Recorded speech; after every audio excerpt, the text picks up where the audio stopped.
tonight, and she's actually been Tony nominated for each of her last 5 roles on Broadway. The latest nomination is for her current role in the Roundabout Theatre Company's production of the new musical, The People in the Picture.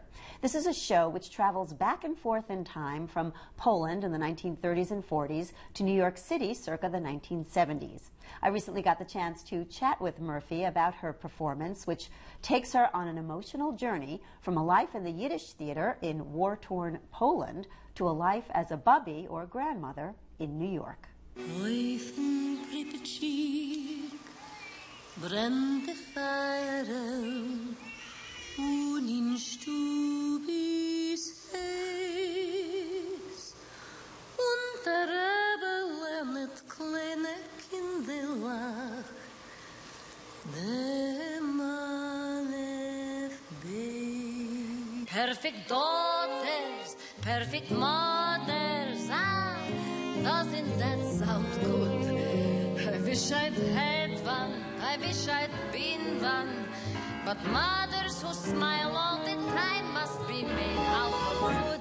Donna Murphy, welcome back to OnStage. Oh, great to be back. Great to have you. Congratulations on your Tony-nominated performance in The People in the Picture. Thanks so much, Donna. Now, you are playing Razel, who later becomes known as Bubby.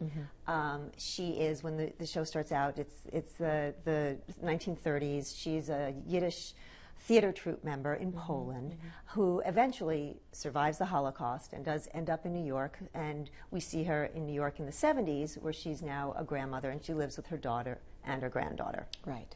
You accomplished the amazing feat of transitioning from Razel in her 30s to Bubby in her 70s at the drop of a hat. What is the key to that? How do you accomplish it?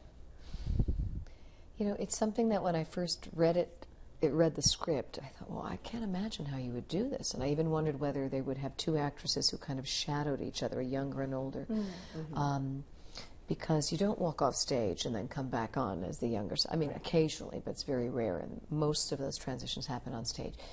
It evolved. I mean, I looked at a lot of film footage, of both documentary footage of a wide range of women, and also watched actresses, like from the 30s through their 80s, and saw, you know, what was at their core that stayed the same, and what shifted, you know, physically. And then my own great-grandmother, Anna, she helped raise us, and then I'm the oldest of 7, and so she helped my mom, and then she also, as she got older, her health deteriorated, and my mother basically was taking care of 7 children and her great-grandmother.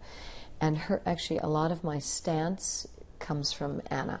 But the transitions are what scared me the most, and it's now kind of one of the, I would say it's one of the things that I enjoy most about doing it, because there's something about all of them that are also emotionally motivated or, you know, psychologically motivated. It's not just, okay, now this scene, she's old, and so I need to make this.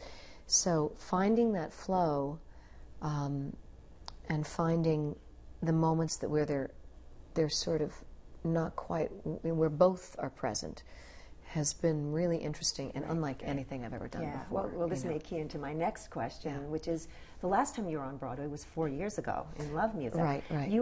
You are a mother now of a 6-year-old, and you're quite selective about what you do, which will, you know, to do with the rigors of a Broadway show. What about People in the Picture sparked your interest to actually commit to this kind of thing? I think the fact that I am a mother, and I'm a stepmom too, to 2 now grown, beautiful women.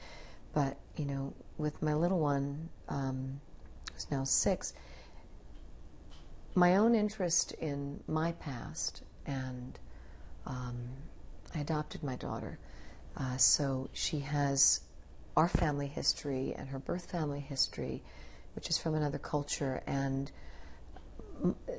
there were so many things that just grabbed me and really grabbed me by the heart and the gut and provoked me. You know, I'm not anxious to not be home tucking my daughter in, you know, 5 to 6 nights a week. That's really, really hard. And there's not a lot that I read that makes me say, I have to do this. But this show, I thought the fact that, you know, it is about a family, and it's really, I mean, that's what it is really about. It's about these 3 generations of women. I just found that it was a very unusual way of telling a family story, of dealing with this time in history, this horrific time in history, and also this theme of humor being, you know, a key in surviving. I just thought, wow, all of these things in one piece.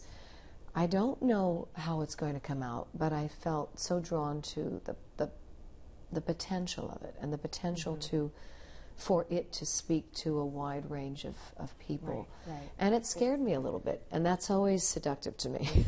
So let me ask you this. I mean, I was looking at the list of credits and realized you've been nominated for Tony for the last 5 shows you did on Broadway. You've won twice so far. This current one is yet to be determined. But how does it get old at all, or does it get more pressure-filled?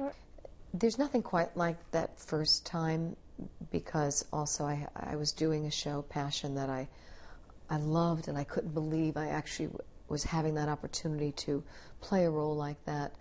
You know, very different from this part, but similar in that it was a dramatic role, you know, with an incredible acting role. I was just so thrilled to be doing that show, and we opened similarly in the spring, and then suddenly it was award season. It was like, what?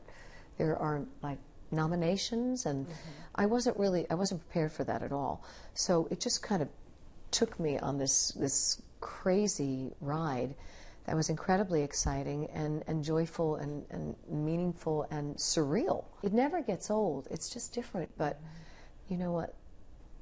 It's still a thrill, and I'm very proud of the piece and of what we're trying to do every night. And I feel, you know, that I'm the ambassador right now for our show. So I'm glad to have a place to talk about it. And well, we're glad to have you. Unfortunately, we're out of time. But for now, folks can catch you at Studio 54 in The People in the Picture. Yes. So thanks so much, Donna Murphy. Thank you. Thanks, Donna.